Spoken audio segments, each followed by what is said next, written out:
अस्सलाम वालेकुम, welcome to my channel. जैसे कि आप लोगों को पता है कि हम लोग फ़र्स्ट ईयर केमिस्ट्री का फ़र्स्ट चैप्टर का एक बहुत इम्पॉर्टेंट टॉपिक कर रहे हैं, मैस स्पेक्ट्रोमेट्री, जो कि एग्ज़ाम पॉइंट ऑफ व्यू से के लिहाज से एज अ लॉन्ग क्वेश्चन वो बहुत इम्पॉर्टेंट लॉन्ग क्वेश्चन है।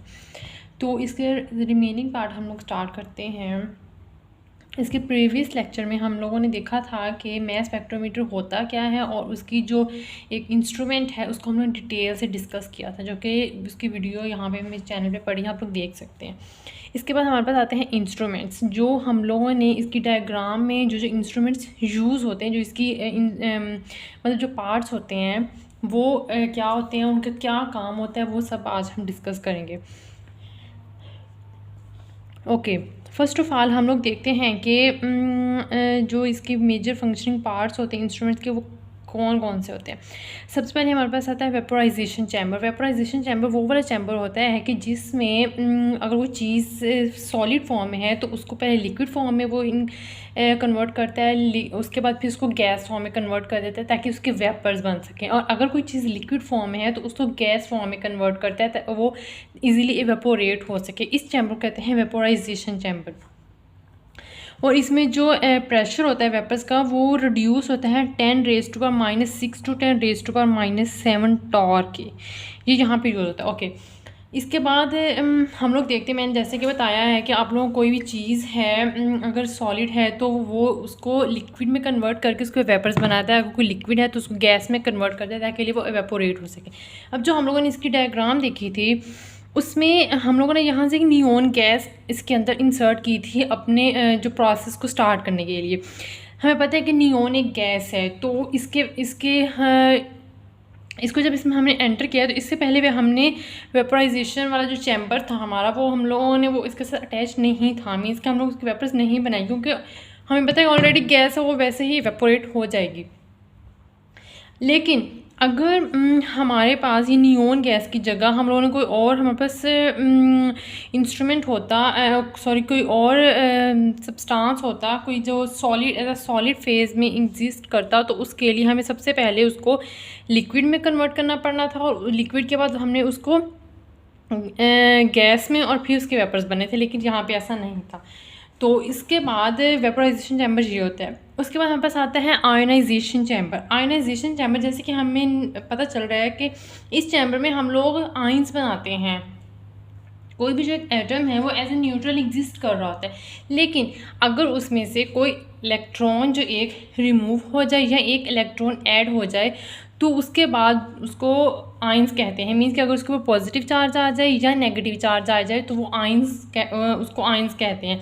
जैसे कि हम लोगों ने डायग्राम में भी देखा था, मैं साथ साथ आप लोगों को डायग्राम भी दिखा रही हूँ ताकि वो अच्छे से समझ आ जाए कि जैसे ही हम लोग यहाँ से एक नियोन गैस जो अपनी इंसर्ट करवा रहे हैं इसके अंदर, तो इसमें जैसे वो उसके अंदर जाती है तो ऊपर से जो हीटेड फिलामेंट्स हैं जो कि वहाँ पे एज ए कैथोड वर्क कर रहा है, वहाँ से इलेक्ट्रॉन्स जो होते हैं वो रिलीज़ हो रहे होते हैं। ठीक है, जैसे ही हमारी नियोन गैस के जो एटम्स हैं वो वहाँ से जैसे इसके अंदर वहाँ से पास करेंगे तो ऊपर वाले जो इलेक्ट्रॉन्स हैं वो इसके ऊपर आके बम्बार्ड करेंगे और इन एटम्स में से वहाँ से कोई इलेक्ट्रॉन रिमूव कर देंगे। इसकी हमने फर्दर यहाँ पे डायग्राम बनाई थी।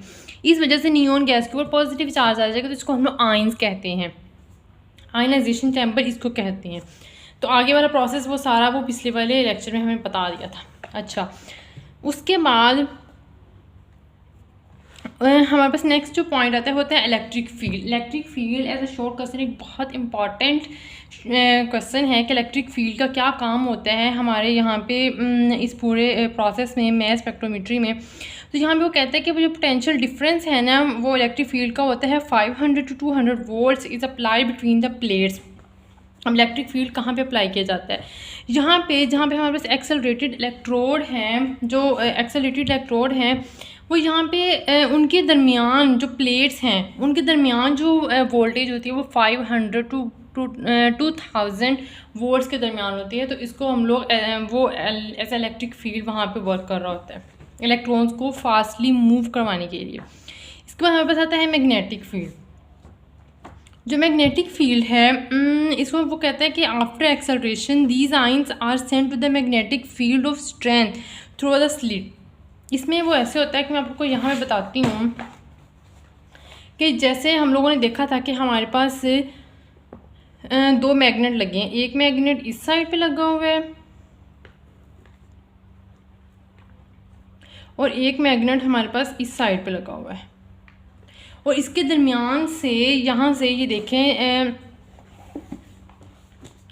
जब ऐसे ये आइंस बन गए हैं तो ये इन दो जो इलेक्ट्रोड हैं इनके दरमियान जो होल बना वहाँ से वहाँ से पास करके आ रहे होते हैं, तो आगे दो मैग्नेट लगे होते हैं। उनका काम क्या होता है कि इनकी जो डायरेक्शन है उसको चेंज करना, डाइवर्ट कर देना, ठीक है।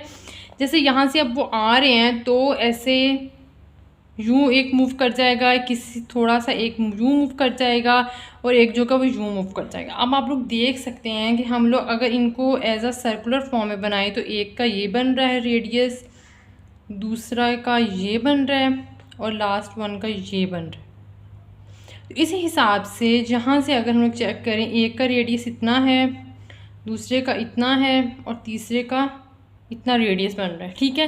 तीनों के जो रेडियस हैं, तीनों की जो साइजेस हैं उनमें डिफरेंस आता है। तो यही होता है मैग्नेटिक फील्ड का काम। यहाँ पे वो मतलब कि वहाँ पे वो मतलब डिफरेंस आ रहा होता है जो हमारे पास आइंस मूव कर रहे थे मैं स्पेक्ट्रोमीटर के अंदर आगे। उसके बाद हमारे पास आती है एक हमारे पास इक्वेशन है m/e is equals to h square r square divided by 2e। यहाँ पे m/e हमें जैसे कि पता है कि मास टू चार्ज रेशो है, h स्क्वायर जो है वो मैग्नेटिक फील्ड स्ट्रेंथ है, r जो है वो रेडियस होता है और जो e है ये है इलेक्ट्रिक फील्ड स्ट्रेंथ। जो h है वो मैग्नेटिक फील्ड स्ट्रेंथ है, e जो है वो इलेक्ट्रिक फील्ड स्ट्रेंथ है। तो इस हमारा जो ये इक्वेशन है इसको हम लोग अपने नेक्स्ट लेक्चर में डिटेल से डिस्कस करेंगे। तो थैंक यू।